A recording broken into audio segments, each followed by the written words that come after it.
लेकिन इन तमाम चीजों में ये जानना जरूरी है कि बीजेपी और महागठबंधन के लिए ये दोनों सीट उनके नाक के बाल हो गए हैं। यानी कि यूं कह लीजिए कि ये काफी प्रतिष्ठा का प्रश्न हो गया है। एक तरफ तेजस्वी यादव नीतीश कुमार के प्रतिष्ठा दांव पर लगी हुई है कि महागठबंधन बहुत मजबूत हो गया है, बिहार में बहुत बड़ी पार्टी हो गई है। दूसरी तरफ बीजेपी को भी ये सीट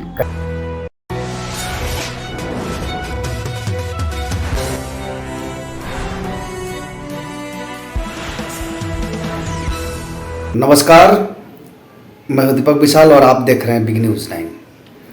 चूंकि बिहार में उपचुनाव का जो प्रचार प्रसार है वो थम चुका है और कल यानी कि 3 तारीख को दोनों सीटों पर यानी मोकामा और गोपालगंज दोनों सीटों पर वोटिंग होना है। तमाम तैयारी हो चुकी है और पार्टियों का जो अपना प्रचार प्रसार का जो दौर है वो ख़त्म हो गया है। अब बस इंतज़ार है वोटिंग का और रिजल्ट का। हालांकि अगर ये उपचुनाव देखा जाए तो महागठबंधन और बीजेपी दोनों के लिए कहीं ना कहीं महत्वपूर्ण माना जाता है। दोनों के लिए ये बहुत ही अहम चुनाव है, क्योंकि महागठबंधन के लिए ये जरूरी हो जाता है दिखाना कि महागठबंधन में नीतीश कुमार और आरजेडी के जुड़ने से एक नई ताकत बनी है और बिहार में नया समीकरण बना है। दूसरी तरफ बीजेपी के लिए प्रतिष्ठा का प्रश्न इसलिए बन जाता है क्योंकि चूंकि बीजेपी कह रही है कि नीतीश कुमार के हटने से भी हम कमज़ोर नहीं हुए हैं, तो उसे भी अपनी ताकत दिखानी है। बहरहाल किसको जीत मिलेगी, क्या होना है, ये तो बात की बात है। लेकिन समझते हैं थोड़ा सा हम मोकामा जो विधानसभा है उनके समीकरणों को कि क्या है वहाँ का समीकरण और किस तरह की चीज़ें बनेगी। देखिए, सबसे बड़ी बात है कि मोकामा में अगर हम बात करें वोटरों की, तो वोटरों में सबसे ज़्यादा अगर वोट किसी का है तो भूमिहार समाज का है। और उससे दिलचस्प बात यह है कि दोनों ही कैंडिडेट यानी बीजेपी के कैंडिडेट जो हैं स्वर्ण देवी, वो भी भूमिहार समाज से हैं, ललन सिंह की पत्नी है। दूसरा अगर हम बात करें अनंत सिंह की जो पत्नी है वो भी भूमिहार समाज से है। तो दोनों कैंडिडेट जो है वो भूमिहार समाज से हैं। और इसमें अहम बात यह है कि अनंत सिंह पिछले 15 सालों से लगातार चुनाव जीतते आए हैं, कभी आरजेडी के सीट से, कभी जेडीयू के सीट से, तो निर्दलीय भी चुनाव जीते हैं। तो उनका अनंत सिंह का सिक्का अभी लगातार मोकामा में बजता आया है। हालांकि इससे पहले बीजेपी वहाँ कैंडिडेट कभी नहीं उतारी है। बीजेपी 1995 में अपना कैंडिडेट उतारी थी और उसके बाद अब ये 2022 है जिस पर वो बीजेपी डायरेक्ट कैंडिडेट उतारी है मोकामा में। इस चुनाव को लेकर के सूरजभान सिंह भी उतरे मैदान में बीजेपी के समर्थन में, चिराग पासवान बीजेपी के समर्थन में उतरे और इनको लेकर के तमाम तरह की कयास भी लगाई जा रही थी। तो पूरी तरह से बीजेपी अपनी साख बचाने के चक्कर में तमाम वहाँ के जो लोकल लीडरशिप है उनको शामिल कर लिया, चिराग पासवान को शामिल कर लिया, अलग अलग तरह से कैंपेन चल रही थी। बहरहाल आरजेडी और जेडीयू ये दोनों यानी कि महागठबंधन के टिकट पे जो अनंत सिंह की पत्नी जो लड़ रही है उनके लिए भी कहीं ना कहीं ये प्रतिष्ठा का प्रश्न है, क्योंकि वहाँ के सिटिंग एमएलए रहे थे अनंत सिंह और उनके चुनाव आयोग से सदस्यता रद्द करने के बाद अब ये उपचुनाव कराया जा रहा है, तो उनके लिए भी प्रतिष्ठा का प्रश्न तो है। और इन तमाम चीज़ों में अब ये समझते हैं कि वहाँ की जो सामाजिक परिदृश्य क्या है, किस तरह की वोटिंग वहाँ होती है, क्या चीज़ें हैं। तो सबसे ज़्यादा अगर हम बात कर रहे हैं तो भूमिहार समाज के लोग हैं। उसके बाद जो नंबर आता है वो ब्राह्मण की नंबर आता है।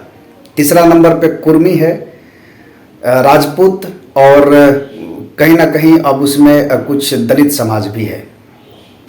समीकरण इस प्रकार है, भूमिहार समाज सबसे बड़ा समाज है, वहाँ का सबसे ज़्यादा वोटर वहाँ भूमिहार हैं, लेकिन कैंडिडेट दोनों भूमिहार से हैं।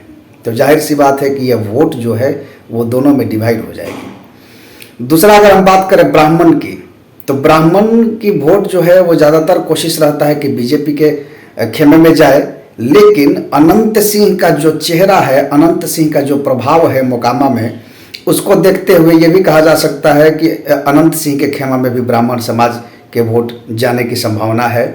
राजपूत की अगर हम बात करें तो राजपूत पूरी तरह से अनंत सिंह को समर्थन देने वाले हैं।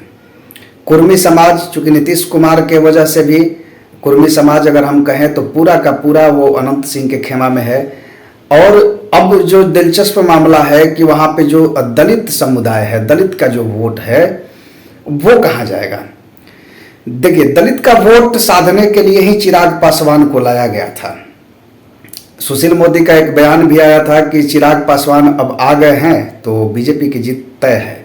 और इसको लेकर के विजय चौधरी जो बिहार में मंत्री हैं, उन्होंने कहा था कि बिहार में बीजेपी की ताकत बस यही रह गई है कि बीजेपी के नेताओं में दम नहीं है, वो चिराग पासवान को ही सबसे ताकतवर समझते हैं। खैर, इन सब बातें तो लगातार चलते ही रहती है, राजनीति का विषय है, लोग आरोप प्रत्यारोप लगाते रहते हैं। लेकिन बीजेपी का जो दाव है वो चिराग पासवान को लाने का दाव इसलिए है क्योंकि मोकामा में दो जो कास्ट फैक्टर है, यानी कि राजपूत और वहाँ दलित, ये दो फैक्टर हैं, वो जीत और हार दोनों तय करते हैं। अगर दलित एक तरफा वोट कर दे बीजेपी की तरफ तो कहीं ना कहीं महागठबंधन के लिए भारी पड़ेगा। अगर राजपूत कुछ वोट भी छिटक जाता है बीजेपी की तरफ तो ये काफ़ी नुकसान उठाना पड़ जाएगा महागठबंधन को। लेकिन चिराग पासवान इसीलिए बुलाए गए हैं क्योंकि दलित वोटों को साधा जाए। और चिराग पासवान के रैलियों में काफ़ी भीड़ भी हो रही थी, युवाओं का काफ़ी ज़्यादा उनका लगाव भी दिख रहा था। लेकिन भीड़ रैलियों में होना और वोट मिलना ये दोनों अलग अलग बातें हैं। और वही बात यहाँ पर भी लागू होती है कि आखिर चिराग पासवान कितना साध पाएंगे दलितों का वोट, क्योंकि दलितों का समर्थन अनंत सिंह के पक्ष में हमेशा रहा है। दलित हमेशा से अनंत सिंह को मानते आए हैं, उन्हें छोटे सरकार की उपाधि तक लोग देते हैं। तो अनंत सिंह का जो कुल मिलाकर के अगर देखा जाए तो महागठबंधन और बीजेपी में अभी जो पलड़ा भारी दिख रहा है वो महागठबंधन का दिख रहा है। हालांकि ये कहना अभी बहुत जल्दीबाजी हो जाएगी कि बीजेपी कमज़ोर है, क्योंकि वहाँ भी सूरजभान सिंह लगे हुए थे, ललन सिंह खुद लगे हुए हैं जो अनंत सिंह के विरोधी रहे हुए हैं। और लगातार चिराग पासवान, बीजेपी के तमाम बड़े नेता संजय जायसवाल से लेकर के वो तमाम बड़े नेता, वहाँ सुशील मोदी, सब लोग ने कैंपेन करा। तो बीजेपी भी कहीं ना कहीं मजबूत दिख रही है। लेकिन ये अब 6 तारीख को ही पता चलेगा कि किसको क्या मिलना है। लेकिन जो वहाँ की समीकरण है वो मैंने आपको बताया। चिराग पासवान, मैं लगातार कल भी मैं इस बारे पर चर्चा कर रहा था कि चिराग पासवान क्या कर पाएंगे और उनकी स्थिति क्या है, कहाँ तक मजबूती है। अब ये देखना होगा कि अगर दलित वोट को चिराग पासवान साधने में कामयाब हो जाते हैं तो महागठबंधन का पलड़ा कमज़ोर हो जाएगा। लेकिन अगर दलित वोट नहीं छिटकता है तो फिर महागठबंधन भारी है। तो ये देखने की बात है। कल वोटिंग है और 6 तारीख को इसका काउंटिंग रिजल्ट भी आ जाएगा।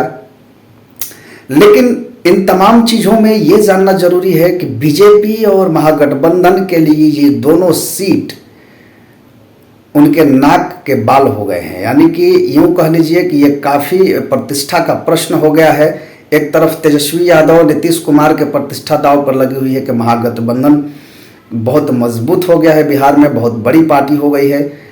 दूसरी तरफ बीजेपी को भी ये सीट कहीं ना कहीं अपनी साख बचानी हो जाएगी, क्योंकि बीजेपी अगर ये दोनों सीट हार जाती है, गोपालगंज और मोकामा, तो ये 2024 लोकसभा चुनाव और 2025 विधानसभा चुनाव दोनों पर असर डालेगा।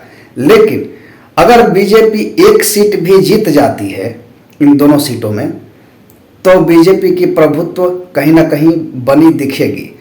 हालांकि अब समीकरण जो भी है, कल वोट पड़ना है और 6 तारीख को मतगणना हो जाएगी, रिजल्ट आ जाएगी।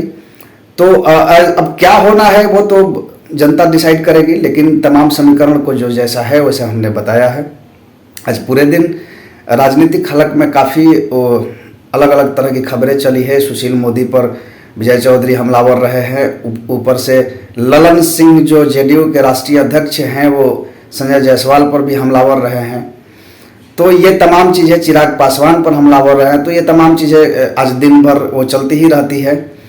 लेकिन इन तमाम चीज़ों में जो हमने आपके लिए चुन के खबरें लाई है वो समीकरण यही है। तो आप देखते रहिए बिग न्यूज़ 9 और कमेंट करके ज़रूर बताइए कि आपको कैसा लगता है ये वीडियो, किस तरह का लगता है ये एनालिसिस, और आपके कमेंट बहुत मायने रखते हैं। तो आप देखते रहिए और बिग न्यूज़ 9 को अगर आपने सब्सक्राइब नहीं किया है तो जल्दी से कर लें, और साथ ही साथ अगर ये खबर आप फेसबुक पर देख रहे हैं तो हमारे फेसबुक पेज को फॉलो करें और ज़्यादा से ज़्यादा लोगों में शेयर करें। नमस्कार।